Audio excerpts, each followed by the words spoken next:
Tonight, a deeper dive. Oklahoma was given a lot of money to help out during COVID, but where it went is at the center of a scathing audit. The almost 300-page report cites over $29 million in misused funds at the hands of the state.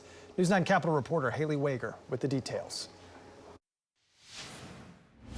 Millions misspent in a lack of oversight and federal compliance. These were the findings of a federal audit looking at grant funding spent in 2021. Could end up being a problem for the state of Oklahoma. The state received about $40 million in governor's emergency education relief funds. The state abdicated its responsibility to properly oversee and monitor these funds. One of the programs chosen was called Stay in School, to help families cover private school tuition for students already enrolled in that private school. Parents who had faced an economic hardship. According to the audit, 5 schools were given exceptions for the funds, including early access, the full grant limit per student, and enrollment exceptions for new students. What we found was a deliberate operation. The state auditor's office tells us those schools were Cristo Rey, Crossover Prep, Mission Academy, Positive Tomorrows, and St. Paul's Community School. Over 1,000 students who were given these funds, their parents had attested they had not suffered an economic hardship due to COVID. Which meant that 657 students who had applied for the funds got nothing.